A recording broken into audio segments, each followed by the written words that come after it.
What's up, my gorgeous little grapefruits? This is Rob from The Gay Guy Plays, and today on The Daily Grind, I'm going to be reacting to Gamespot's documentary on how Warframe broke the rules. Now, if you guys haven't already watched this, I genuinely want you to go ahead and experience it for yourself, so I'll leave it linked down in the description box below. I want you to formulate your own opinions and your own feelings, then come back and experience it with me. Now, I've actually already watched this all the way through, and I do want to give you guys a bit of a heads up. This is not going to be a let's bash DE kind of reaction video. Honestly, when I watched it, I definitely had this like roller coaster of emotions. So you're gonna get a little bit of sass, but you're also gonna get some nostalgia in there as well, and some hopeful moments that I hope you guys can kind of vibe with me on. So what I've gone and done is I've actually marked off specific timestamps of things that were said that I want to, what's the word I want to say?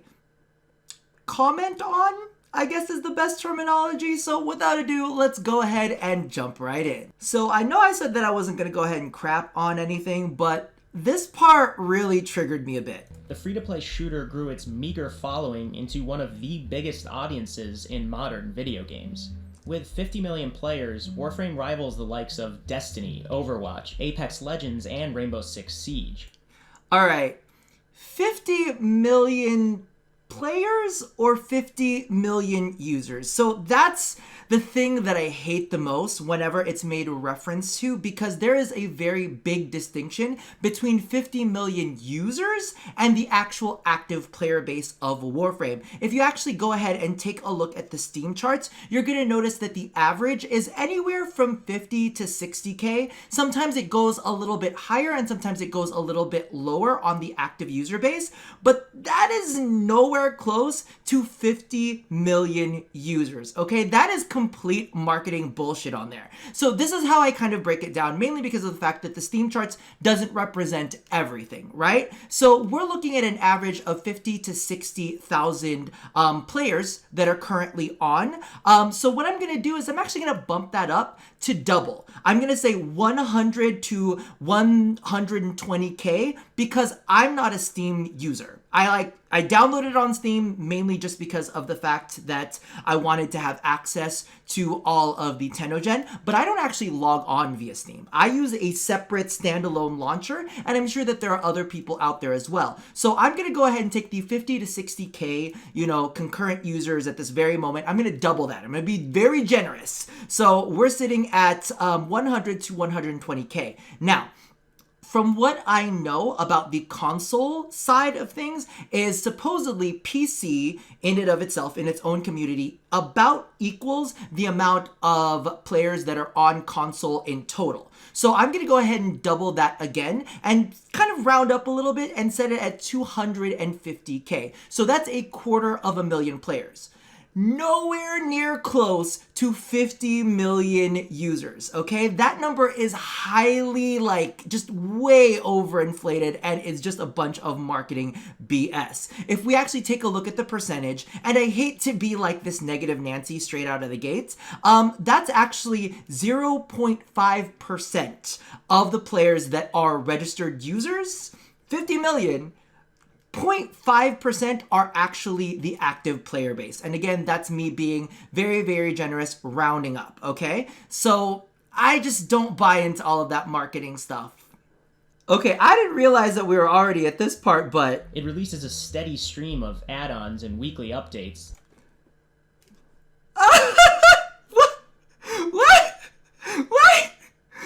Steady stream of add-ons and weekly updates? Bitch, where? For me, this is a perfect, insight into the person that's actually doing this doc. It's definitely someone from the outside looking in, not from the inside looking at the way that it actually functions. Oh my goodness gracious. So we're gonna go ahead and jump into Sheldon's portion of the interview, and trust me, if you've never met this man in real life, his skin is absolute butter to the point where I'm ridiculously jealous. And so the buildup of these, I don't know what to say, they're just these spokespeople, the word of mouth. I think that's why, I think some of it is Warframe is a game that spread with word of mouth, and that's why it felt so secret for so long. But the people that are in, because we keep giving them new stuff, they're ambassadors for us, right?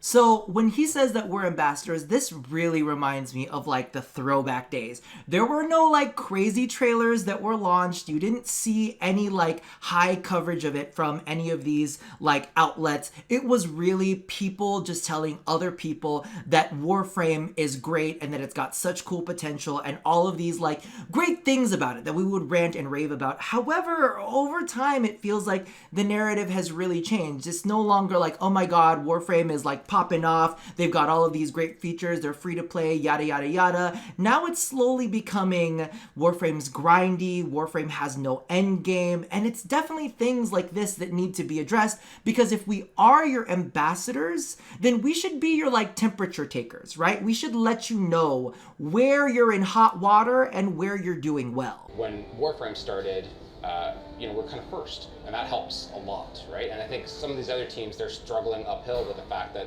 they have to build that community from the ground up. They don't have the breadth of content yet. But I think it's kind of cool and refreshing for games that we're in this space now where maybe players are willing to give games time to get their legs under them before they call them dead, or they need to be saved, whatever. There's time for that to happen.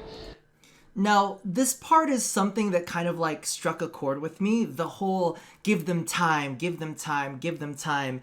And there's a part in my head that's like, oh my god, Rob, like, I know you're frustrated and I know that you're kind of like at your wit's end with them right now, but it's kind of like, give them time, maybe they'll fix it. Give them time, maybe they'll fix it. But then again, I also think back to 2018 when I went ahead and published that video in January that says what to do when you're done. It's literally a video saying, listen, I need more content. I need more content geared towards veterans. And so I don't run around like some other people might be doing, saying Warframe is dead, Warframe is dead, Warframe is dead. But kind of like in that vein, when he was saying, sometimes they need a little bit of time to recalibrate and get their feet under them. That's kind of like one of the things that has definitely kept me going and kind of stayed with the game, mainly because of the fact that I'm like, ooh, maybe just their next update, maybe, their next game mode, maybe something that they put out next is gonna be what keeps it alive for you. Now, unfortunately, as we know, I have been very, very disappointed with everything recently, but does that mean will I be disappointed with everything that they have in the future? And like he was saying, how much time do you give them before you call it a day, right? I think what we did is, again, we earned the trust of our community, and our community supported us. I wish I had a better answer for you on that, but that's how we feel. We just feel like we managed to get a relationship with our players, and I don't know what the magic sauce is if I could bottle that up, I could probably leave DE and be this, millionaire consultant. Yeah. So right there where he says that, they built all of this goodwill with us and they kind of built their trust.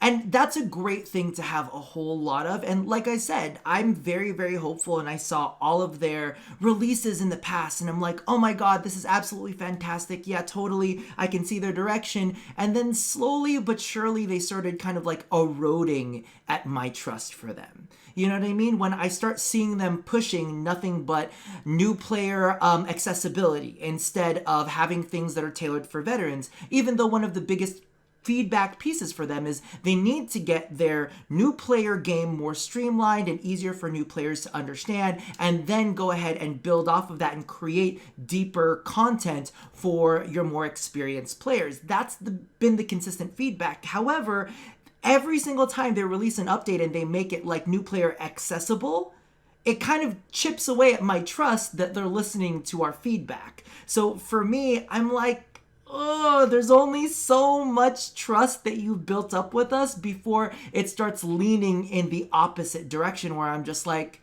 I don't know, man. I gave you so many chances, and now doesn't matter how buttery your skin is. Stop looking at me with that daddy ass smile. I don't buy it. I don't buy it, Sheldon.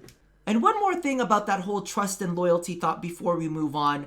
It's one of the big reasons that I've poured so much money into Warframe. I've literally bought every single Prime Access, and each 10 Gen round, I've spent at least $25 up to $60 on every single round that they released. And that's because of the fact that I trust them to create a really good game, and I trust them to create content that I'm interested in. So for me, as a veteran, I feel like I'm an installed consumer with your product. And this whole talk about, oh, new players are the ones that are always bringing in money, yada, yada, yada. Well, if that's your focus on all of this, then you're forgetting about those people that are already there, that have already spent money, and that will continue to spend money because it's kind of become a habit for them, right? For me, when Prime Access time comes around, I'm like, oh my God, let's go get it. It's Prime Access time. Let's look at all the goodies, right? Or whenever a new 10 Gen round comes out, I'm like, oh my God, let me see what my newest artists have like tossed out for me today. Let me get to customizing.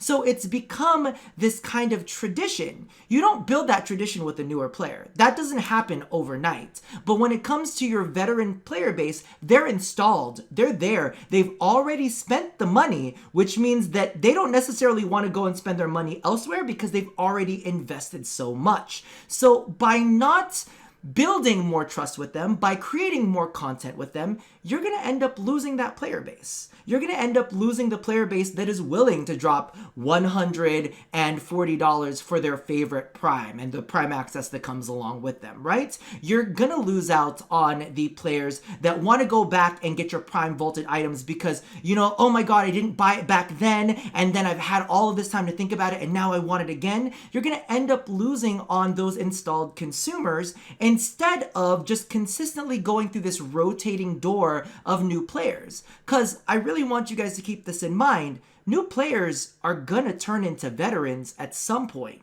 So if you're only ever catering to new players, that means that as soon as you become a veteran, your ass is cycled out. So it's this ridiculous kind of like rotating door of players that they're, you know, kind of like hedging their bets on financially, as opposed to building on top of more and more veteran experiences to make them more and more money from their installed player base. Well, I started just community member. It was Rebecca alone, and then it was myself. And started just doing the forums, social media. I really had no idea what I was doing. Literally thrusted into it.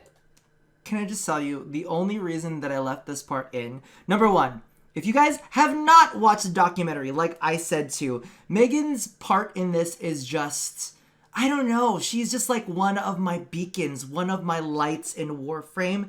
If you've never met her personally, definitely do. Just talking to her is always fantastic. I still remember Tenno VIP from last year at TwitchCon. And girl, I hope that everything is gotten just as good, if not better. I hope it's improved throughout the years. And you know, Cranberry Bliss bars are for life. No matter what direction I go, if I break ties with Warframe or I don't know what, legitimately, you will always be my spirit animal. And you need to watch the documentary just for her part alone. Her and Rebecca, like, oh, it's always such a feel-good time. When we first started, like you said, it was just Rebecca and I. But of course, obviously 6 years ago, we did have a smaller player base. Oh my God. Oh my God, I remember these days.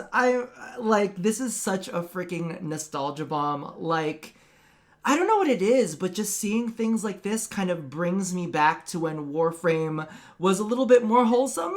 It's not the weird white knight cult baby culture that it's turned into now. It was like just a lot of genuine love and like hope for the future. And it kind of, I don't know, it makes you look at this as like a big old crazy relationship. You know, you have your ups, you have your downs, and this is one of the big like up moments, you know what I mean? Before shit really started hitting the fan and you really started feeling the great divide between, you know, new players being overwhelmed and overburdened and veterans just completely starving out on content. These were the good days. These were the really, really good days. And a part of me almost wonders if we will ever be able to get that back. And, you know, maybe sometimes the answer is no. Like, sometimes it peaks, at least for you or for me. Like, there's always a point where it's at its best. And then after that, you know, it's just smaller ups and downs. Emotions do run with everything we do, right? We are human, and sometimes we think our best interest is to say something and really it's not. I'll make a reference of, people will know, back in the day, we decided to cancel trials, which was a huge thing, and it was a big stress for me because Rebecca wasn't here to be my shield or be my partner in crime, so it was all on me, and it took me all day to draft up like a transparent PSA as to why we're doing this and what's kind of going to go on. And as you're writing those type of things, you know this isn't going to be good. Like, no matter how much love and kindness I put into this PSA, it's probably not going to go the way I want it to, so I spent all day doing it, put it out. Obviously it went the way I knew it was going to go, but at the end of the day, we have to be that transparent. We're a free-to-play game. This game lives and breathes on the people that play it, that, thank God support us and continue to support us. So that part I really wanted to highlight because that was definitely one of the most dramatic parts when it came to Warframe's history, was getting rid of trials. Now, there were some people that were far more attached to trials than I was. I really liked the game mode. I had lots of fun with it, and I had a group that I kind of rolled with regularly. We would always meet up, and we would just basically kind of like churn through them real quick. Everything was done in clockwork. It was just like a really big, like, nostalgic moment, reliving those. But right there where she was talking about transparency and having to say things that are difficult and having to say things that are honest, I almost wish that DE would do more of that now. And I know that you guys are like, what are you talking about, Rob? They're very, very transparent. There are some things that I know internally that I can't say too much about. But I do feel like DE needs to be very clear about the direction of their game. They need to state blatantly and bluntly, as transparently as possible, whether we're going to be getting difficulty, whether we're going to be getting that end game that they've kind of been joking around about, or whether they're going to consistently gear their game towards new players. Because like Megan was saying, she hopes that we will support them and continue to support them. The fact is, I don't want to continue to support something that's leading me on. Like I said, this is kind of like a relationship. Don't tell me you're going to do something or allude that you might do something one day if it's completely off the table. And right now, that's definitely what I feel is going on with Warframe. Are we going to get endgame? Yes or no? When are you going to deliver it? And maybe not like a decisive date, but maybe just like say, okay, we're going to do this like this, we're going to do this like that. Or you could be like, listen, are you going to focus on endgame? No, you're just going to focus on getting in new players? Cool. Please give us the freedom to leave instead of sitting here and kind of like hanging on, thinking that maybe there will be a chance one day that we'll get endgame. I want that kind of transparency, and honestly, I would be willing to support the game if they gave us a true and honest feedback on that instead of just saying, I don't know, maybe one day we're gonna work on something. Okay, so this next part really, really stuck with me. I want you to listen very closely to Rebecca, because I don't think that I will ever see things the same way again. I genuinely believe. Genuinely. I'm taking it. I'm running with it. I'm putting it in my pocket and I'm leaving with it. Genuinely. I think that's the dream sentence for me to say more this year with the team, is this is our vision, because a lot of the players, I think, have been giving us feedback for what they think our vision is or what their vision is. And I think if we can unify it, the future of Warframe's difficulty tiers, its balance levels will just make more sense for people, because there really is a huge power disparity in a lot of our content. Players can really one-shot everything at a certain level, which is great, I think, but when people talk about I'm bored of Warframe, typically it's because it's gotten too easy for them. So it's how do we solve that problem as a unified dev team and community, which is going to be the challenge for 2019.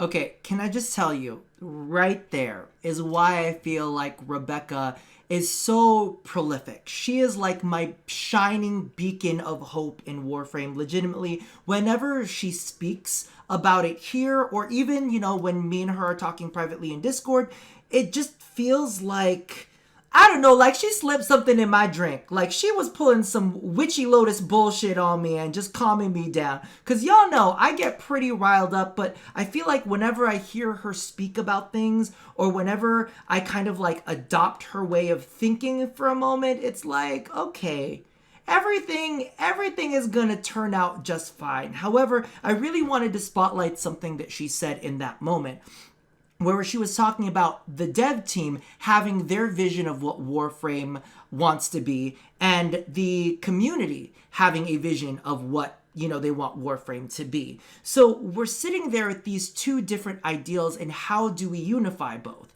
But I think that the scarier thought to me is, what if we can't unify both?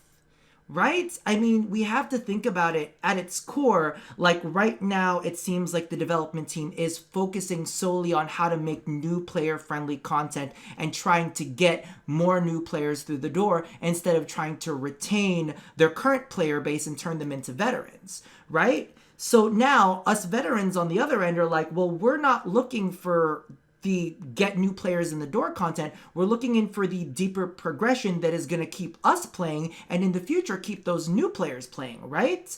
So the thing about it is, where do we compromise? Is there a compromise? Because the way that I'm looking at it is, it's almost a relationship, right? Like you have one person that wants to live out in the boonies and have a farm, and you have one person that wants to be really metropolitan and live in the city. How do you find the middle ground between that? And is there a middle ground between that? Because legitimately, if Warframe wants to go out and farm and we compromise on that from like living out in the city, right? It's going to be a totally different life than we ever envisioned it to be. And are we going to be okay with that, or are we going to grow resentful because of the fact that we're sitting here devoting so much of our time doing something that we don't want to do? We literally just want to be able to, walk down a couple blocks to like a little microbrewery and pick up a burger, or like grab something to go and head back to our apartments, right? While Warframe is like over in the corner, like, I want to grow my own corn. Let's go feed some chickens. Come here, grab this shovel and shovel this poop so that we can have some, compost for this. And we're like, I didn't fucking sign up for this. So every day, even though we can put up with a certain amount, yeah, maybe we have to drive an hour to get to like our grocery store, right? We can put up with that maybe, but over time it slowly starts eroding, and it slowly starts making you resentful because you didn't sign up for this portion of the ride. So my question is, are they willing to compromise on some of the things that they've wanted in order to give us what we want so that we can compromise? Because right now, if we take a look at Warframe, like, I want to say that 97% of the content is made new player accessible. It's casualized in one way, shape, or form, and that maybe there's only like 3% of the game, if even that is dedicated to the players that really want a hefty challenge, but also want to get a good reward for that. I mean, we kind of had arbitrations for like a week, and then they went ahead and added those revives in and casualized it for all of the new players. So it's this consistent take from us to give to the new players. And it kind of feels like there is no compromise anywhere. It doesn't feel like there's a compromise at all. And that's where the kind of resentment comes from. It makes me think like, how are we going to unify that when you've already taken so much, right? I don't know. That's one of the things that don't sit so well with me. However, I will say I love this next part because it just shows what a geek Rebecca is, and I geek out with her all the time. As someone who's played Magic the Gathering, it's the same game, but you're always getting new blocks, you're getting new sets, you're getting new mechanics. Like, honestly, Magic did this first. Like, yeah. Magic the Gathering has had this down. It's because the world they've built and the game they've played is so tight that everything they add on has that DNA in it. It's the offspring. And I think for good video games as a service, you're going to get that satisfaction a Magic player has had for years. And so the thing that I want to point out with this is, number one, I think Magic the Gathering is one of the things that unites a lot of the Warframe partners, or at least a lot of the older Warframe players. And you notice in Magic, there's always something different that's coming out. There's some blocks that appeal to you. There are some blocks that don't appeal to you. But overall, it's still kind of sort of fun. You find your issues with each, but you find your wins in, other ones. And that's my current issue with Warframe, is where is the win for the more dedicated player? Where's the win for the veteran players? I haven't felt that win in such a long time. So it's like playing Magic the Gathering, but you never get a block that is suited for you, right? It's like, oh my God, I'm so geeking out right now. But it's kind of like if you had a block that was dominated by blue cards, then you had a block that was dominated by green cards, then you had a block that was dominated by red cards, then all of a sudden it became a block that was dominated by green white, and then, blue red or green blue, any of those. But you're a black mage player. I play black. That's my thing. Or I'm an Orzhov player. But legitimately, if you consistently feel like you're on the outs, you're never given good cards, you always feel like you're on the short end of the stick, and that if you want to go anywhere, you have to kind of play down to these other card types, right? Like, I never want to play blue. I think blue is disgusting. I'm sorry, I'm going to get hate for that, because blue players are evil beings. I'm just saying. They're more evil than the black card players. Just saying that. But if you're consistently forced to play out of, the segment that you want to play in, it just doesn't feel good. So it's kind of like you gotta give those players a win at least once every few blocks, and it just doesn't feel like that's something Warframe has been doing. Okay, so we're jumping ahead to Steve's segment of the interview, but I don't really have much to comment on before this specific point. A lot of this ahead of time is almost this really amazing human struggle internally of how he's dealing with the way the game currently is, and all of the past of the game and the future of the game. I think it's absolutely fascinating. Like I'd stated earlier, I hope that you guys have watched the documentary already. If you haven't, definitely go and watch, because that was definitely a fascinating portion. However, this is the part that I actually want to go ahead and comment on. But I don't know where we copy and steal from anymore. Now, it's no surprise, because every game kind of does it. They have their own iteration of things from other games that they've brought into their own. And I do, Steve. I know where to copy and steal from next. In fact, I've created a little bit of a list, and a part of me almost wants to make a video completely dedicated to the things that Warframe can steal from other games. And just right here, a short list. Destiny 2 has raids, so does World of Warcraft, right? Anthem and Borderlands 3 have ways to bump up the difficulty. In Borderlands 3, it's different mayhem modes, and they also have New Game Plus. In Anthem, and I bring up Anthem because of the fact that they're still a startup game, right? They were still at the infancy of their creation, and they were able to implement in, normal, easy, hard, and then Grandmaster 1, Grandmaster 2, Grandmaster 3. And just like in Borderlands 3 with Mayhem modes, it upped the difficulty, and it also upped the drops of the rewards. So a part of me is like, that could definitely be implemented in. And in addition to that, all of those games have really challenging boss fights. I'm not saying that we don't have challenging boss fights, but I think that a lot of our boss fights lean more towards the fun end of the spectrum and the spectacle end of the spectrum, as opposed to like a true challenge like in DMC5. And let me tell you, we talk about the fact that Warframe needs to consistently come out with new content over and over and over again, but one of the things that I think is highly missed in this is the fact that difficulty can present replayability. Specifically in DMC5, the only reason why I have not uninstalled it is because I have a vendetta against the last boss that you fight in there. For 2/3 of the fight, everything is smooth sailing. I can go on without a scratch, but once you get to the last third of that boss fight, he goes apeshit crazy, and I have to use revives in order to beat him. And that level of difficulty to me says, yo, get fucking good, get off your ass, try this again, and see what you can do to not go down to him or on him. I'm just saying, we had to include one of those in this video at the very least. But that's something that I think that you can definitely copy and steal from other games. I'm telling you, there's other things that you can definitely do. I mean, it just goes back to what we were saying earlier. Like, I think most games would be on Warframe 2 or 3 by now. That's I think right. Warframe is also like kind of proof that you don't need to just have sequels to revitalize something. That's right. Yeah. Because we want to respect the long-term investment of these people. Okay, that part, I know that he was talking about the fact that, you know, we don't necessarily need to have sequels and start from scratch, and that you want to respect the long-term investments of people. But with every new kind of installment, whenever we get a, you know, like a new Cetus or a Fortuna, of course, we start from scratch.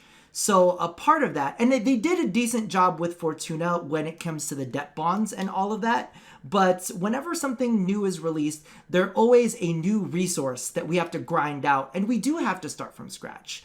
But the thing that I think resonated the most with me is when he talked about respecting long-term investments. Now, I don't know if this mentality kind of goes on with the rest of the game as well, because I'm going to be honest with you, I don't feel like my long-term investment has been respected whatsoever. In fact, I feel like I've been a little bit swindled. There's always been kind of like this air of endgame and this air of difficulty, and there have been some times that Warframe has pushed that. And then, like I've said previously, they've definitely pulled back and casualized that portion of their game. And a part of me is like, I wanted that part that you pulled back on. I like, listen, if you're respecting our long-term investments, that means you respect the amount of power that we already have in the game, and you'll give us something to fight that matches that power. I consistently hear this term, and I think it's the fucking stupidest. I'm gonna be honest with you. I think that anybody who says this is almost brain dead. No, that's not good terminology for that. I'm redacting that term. But like, they clearly have not put the thought into it, and I kind of think that they're little babies. Okay? So bear with me here. Power creep is bad. Power creep is bad when you have nothing to put it up against. When you have something to put it up against, power creep is called progression. And that's the biggest like nail I need to put in that coffin. It would not be power creep if we had something to pit it up against. Legitimately, you need to be able to fight something with the things that we already have in game at their strongest. And when I see DE balancing things, and you've seen it on their dev streams, you've seen it, you know, you've seen it like on prime time. They're like, oh, you can take, you know, an unformed Wukong in and do X, Y, and Z and yada, yada, yada, and you can still be very effective. I'm like, I don't care about the balance for an unmodded Warframe. I don't care about the balance for like a half-modded weapon. I care about the balance for a fully decked out, fully formed, like, everything on that Warframe, full arcanes and full, you know, what do you call this? Full, like, focus schools, all of that kind of stuff, amps, all of that. I want it all included in there because that would be respecting our investment. By not balancing the game around the very best, you're not respecting the investment because you're saying, we don't care how much you invested. Literally, you could have put like 20 hours into the game and you'd be just as effective. How is that how is that respect? That's not respect. That's complete omission of long-term investment. That's like saying, that's great, but you know, it doesn't really matter. And I think that's a lot of the terminology that we've used a lot as of late. Like, it doesn't matter if you fight 165s in the simulacrum. You don't see them running around in the game at any point in time. You don't have to fight 165s to be successful in Warframe, right? So how is that respectful of anybody's investment? All right, so this next part gets a little bit intense, so I want you to prepare yourself for a Rob Rants segment. Legitimately, if you are Reddit levels of sensitive, I highly suggest you get your ass out of here right now because, ooh, I do not want to disrespect this person, but I'm about to, well, not this person. Disrespect this topic, but I'm about to get a little bit disrespectful. There are numerous others like him falling off of Warframe as they run out of late-game reasons to return. They're looking elsewhere for the next title they can sink tens of thousands of hours into. But, of course, with 50 million players, the most hardcore Warframe veterans make up a small minority. Sir, You have officially triggered me. First and foremost, like we've already gone over, it is not 50 million, all right? There are not 50 million players playing Warframe right now. In fact, what I'm going to do, I'm going to give them 4 times the amount that we were initially quoted. We said 250. I'm going to round it up to a million. A million concurrent players, all right? I'm going to round it all the way up. And to kind of sit there and say, they're just a small portion of the community.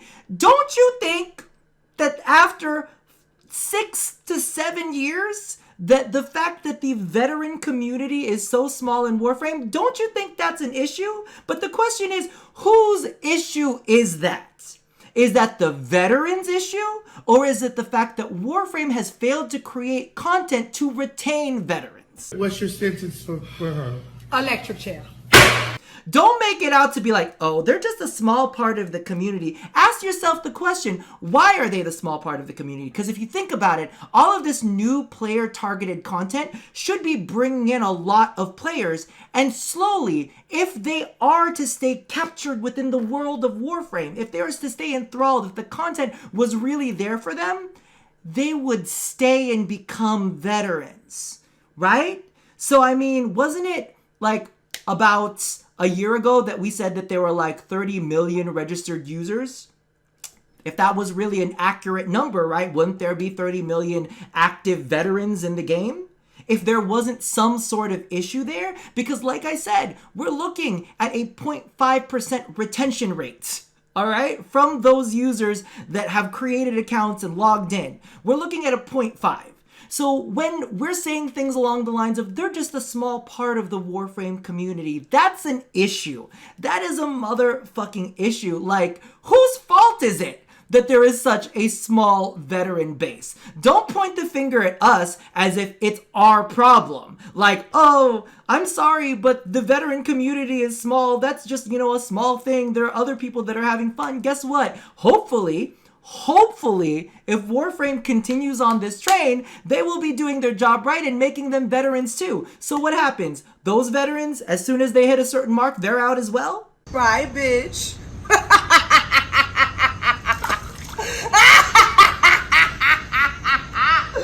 And that's their fault? Or is that the fact that the game is not retaining them and creating content specifically directed towards them? Because, sir, I want you to put 2 and 2 together. If you're gonna make a doc, you might want to really grind your gears on it. You know what? That's wrong. He's an outsider looking in. He's not really experiencing it. Woosah.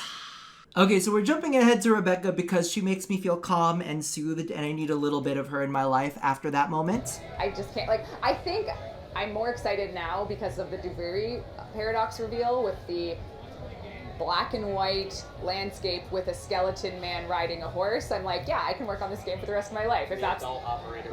Yes, exactly. Like I'm ready for that next mature phase for Warframe because that's what it's going to be.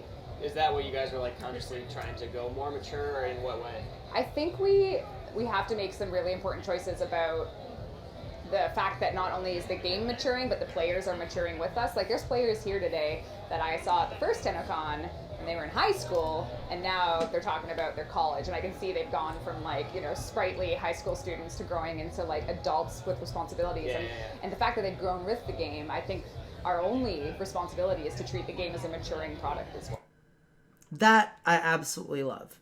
To treat the game as a maturing product. And I hope that when we take a look at the game as something that is maturing, that we also keep in mind that there are lots of players that have devoted a lot of time to the game and they're maturing. They're not looking for, you know, ridiculous memey things anymore. They're looking for, like, actual solid content. And number one, we've already talked about the actual solid content that we'd like to see in the game. We've already put that feedback out into the universe, so please don't be in the comments saying, well, what do you mean by actual solid content? I've said it a million times already. It's in video form. Go look it up. But I love the way that Rebecca speaks about it. It's like the player base is maturing. We have to mature with the player base. So I'm excited to see what the Duviri complex, or paradox, Duviri complex, no, the paradox has in store. And again, it's things like these, and it's the way that she speaks that makes me hopeful for the future future of the game and where it could potentially go.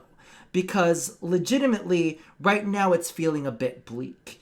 And to kind of hear something along the lines of someone who knows what they're talking about when it comes down to these things say, listen, we're aware players are maturing. Players want difficulty. We need to unite the two little factors of the things that were going on. Just shows just like the great mind that she has behind this. And also that's why I get frustrated with Warframe, is because they have great minds like Rebecca and several other people on staff that I've spoken to personally that I think are so brilliant. And when we get content that's delivered to us that I feel like is subpar, I'm like, how did this, this from them? No, this is not right at all. But again, it's moments like these where I do get just a little bit hopeful. Hey, say 3 years from now, you guys walk into the office or something. Do you think when it's finally time to put Warframe to rest, you'll know? Or do you think it'll be a long and slow process? Or do you think like everybody will be like, I think we've done everything we could here? Like, I am mentally exhausted, and Yeah. it's going to be so impossible to define that moment, but at the end result of it is going to be, hopefully it doesn't happen. Hopefully we can do something that will keep this going in a way that is satisfying to the end. And if that end comes at a satisfying way, then I feel like we'll have done our job, not only for us as developers, but for the people that have cared the whole time. So I just hope we can keep making cool worlds. You know what, if Warframe starts to fade, what fantasy world are we going to build? Or what, like, demonic world are we going to build? And just make a new game, I don't know. Like, never stop making worlds for people to come visit, if it's in Warframe or not. Oh my god, that part, like, literally brings me to tears every single time. Because it's hard to think about what would happen if Warframe was over, right? But I'm not even talking about it in, the major sense, right? I'm talking about it as a singular sense. Because, as you guys know, I've been really on a roller coaster with Warframe as of late. And I've had to do a lot of thinking. Like, I hope you guys don't think that I just turn on the camera and I'm like, here it is. There's like a lot of gears that are always turning in the background. And like, when she talks about all of these worlds to create, it kind of makes me think of like Doctor Who, right? And it kind of makes me think of like Warframe as like the TARDIS and the Doctor. And that I am just one of the companions on the TARDIS, right? And I've kind of like given you guys the scope of my adventures with Warframe. But at the end of the day, every companion's turn like has to stop. Now the thing is, some companions actually outlive their doctors. You know what I mean? Like each of their doctors change, and I feel like I've sat here as a companion on this blue box flying through space, experiencing all of these different things, and I've seen my doctor change constantly. I've seen Warframe evolve and turn into different things. And some of it was for the better, some of it was for the worse. But legitimately, I sat there and I kind of like held on for the ride this whole entire time. And there comes a point where I'm kind of looking out at the universe and I'm looking out at everything that Warframe has to offer. And I'm like, I've seen it. I've been there. Right? I've experienced it. I've experienced everything that this box may have to offer. Now, there's a part of me that sits there and is like, maybe there'll be a new world. Maybe there'll be a new time. Maybe there'll be a new facet that I haven't seen yet. You know what I mean? Maybe I'll find the thing that keeps me here forever. But at the same time, I almost think to myself, I've explored everything out here. With different doctors, with different TARDISes, I've seen all of it.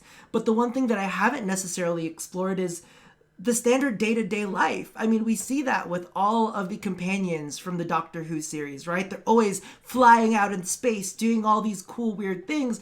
But then they almost have this odd dichotomy of like, what happens when they return home, right? Like, that's the one thing that I don't necessarily feel like I've explored as much, right? Like, having a standard job where I go in just day to day, 9 to 5, talk about dumb things with, you know, my coworkers at the water cooler, gawk at the UPS guys, like all of that kind of stuff. It's like I miss out on that because I'm on this big flying box. And there's like this part of me that's almost like along the lines of saying, do I choose the flying box?